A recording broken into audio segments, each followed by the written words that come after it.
Hey everyone, welcome back for another deep dive. Today's topic is something that really kind of blew my mind when I first read it. Yeah. It's all about this idea of the observer self. Like, have you ever heard that term? Oh, yeah, for sure. Okay, so, you know, th- this whole concept that there's this part of us that's kind of like a separate observer, just watching our thoughts and feelings like it's a movie. Right, right. So we're going deep on this today because this source material we're diving into, it completely flips that idea on its head.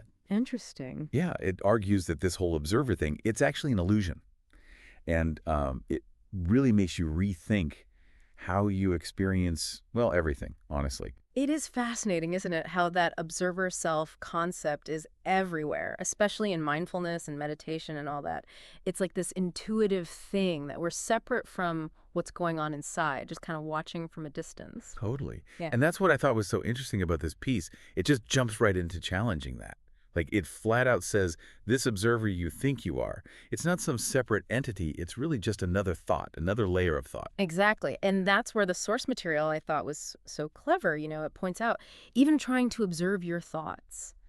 That in itself is a new thought. It's like we create this trap for Oh, ourselves. totally. Like we get stuck in this loop, right? Creating more and more distance between us and what we're actually experiencing, never really fully there. Right. And that, I think, is a really important point that the source makes about this whole thing trying to get rid of that middleman. Oh, yeah, the middleman analogy. That one really clicked for me. So explain how our thinking gets in the way. Well, it's like we've put this unnecessary go-between right in the middle of our experience, right? Okay. Instead of just directly experiencing life, we've got this internal commentator narrating every single thing. It's so true. And it's exhausting when you really think about it, you It know? really is, yeah.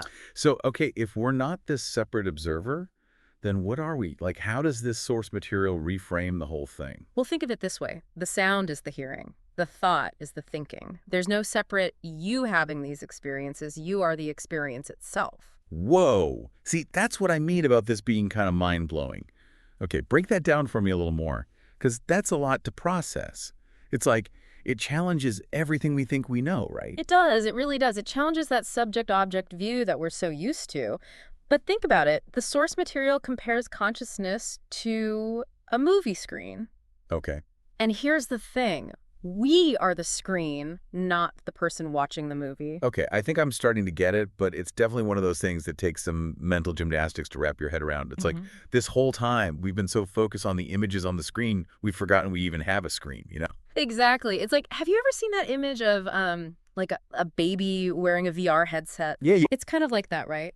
We've gotten so used to experiencing reality through this filter of the observer that we've forgotten we're even wearing the headset. That's a really good analogy. We've mistaken the virtual for the real deal. Yeah. I love that. Okay, so we're not separate from our experiences. We are the experience. This is big stuff. Yeah. But how do we actually start to live like that? That's what I really want to dig into. So how do we actually start to live like that? That's what I really want to dig into. Yeah. That's the million-dollar question, isn't it? Right. But here's the good news. The source material, it doesn't just like leave us hanging with all these abstract concepts. Great. It actually offers some pretty practical advice, which I thought was really helpful. Yeah. Like what? Give me an example. Well, there's this one line that really stood out to me. It said, "Stop taking the position of an observer." Okay, easier said than done, right? I mean, how do we actually do that? I know, right? But see, that's what I thought was so powerful about it. It's so simple. Okay. It's not about adding all these extra steps to your meditation or forcing yourself into some weird state of mind or whatever. Yeah. It's more about recognizing that this observer stance we get stuck in, it's really just a habit, Right. like something we've been reinforcing for years, probably our whole lives. Totally. Yeah. And like any habit, it can be broken, you know? So then what's that look like? Like, walk me through that. Am I supposed to just, like, empty my mind? Yeah. Because honestly, that just sounds exhausting. Right. And that's a really common misconception, I think, about this whole thing. Yeah. Like, the source material makes it really clear that this isn't about achieving some kind of blank slate in your mind where you have zero thoughts. Huh. It's really more about just allowing your experience, your thoughts, your feelings, all of it, to just arise without that extra layer of judgment or separation. Okay, so I'm not trying to get rid of my thoughts. I'm just trying to, like, change how I relate to them. Exactly. Like, it's about shifting from analyzing your thoughts to simply experiencing them, you know? Okay, so instead of that constant chatter in my head, like, oh, I'm having a thought about work, or wow, I'm feeling really stressed right now, it's more about just like letting those thoughts and feelings be there without the commentary from the peanut gallery, the observer self. Exactly. And, you know, realizing that you're not your thoughts and you're not the observer of your thoughts. Right. You are the awareness in which those thoughts arise and Mm. eventually dissolve. I think it was in this source material, or maybe it was something else I read, but I remember this idea of like consciousness being this vast sky, Oh, yeah. and thoughts and feelings are like clouds just passing through. It's beautiful, isn't it? Yeah, it's a great visual. And it really helps because if you think about it, you don't look at a cloud and be like, oh, there's a cloud. I need to like grab onto that Oh, cloud right. or Exactly. analyze it. Right. You just let it float by. And that's what we can do with our thoughts too. Yeah, you don't have to get all caught up in them. Exactly. It's so freeing when you really start to get that. It is. It's like the source says that's where true freedom lies. Realizing you're not bound by all these passing thoughts and emotions. Which is huge. It is huge. Yeah. It's such a simple concept when you say it like that, but it's so hard to really like wrap your mind around, I feel it. Yeah, right. It's so easy to get caught back up in that cycle of, thinking and observing and overthinking. Yeah, yeah. There was one part in here where almost felt like a word of caution, but it was talking about how we shouldn't try to, like, imagine this state of non-observer awareness. Oh, yeah, yeah. Why do you think that is? You know, I think because our minds are just so good at conceptualizing everything, Right. it's so tempting to try and make this like mental picture of what this non-observer state must look like or feel like. Right, like if I can just picture it perfectly, then I'll finally get it. Right, exactly. It's like trying to imagine a new color, Ooh. that you've never seen before. It's just not possible. And that's, I think, what the source is getting at, is that this awareness isn't something you can grasp with your thinking mind, Yeah, you have to experience it. Exactly. It's about being, not thinking.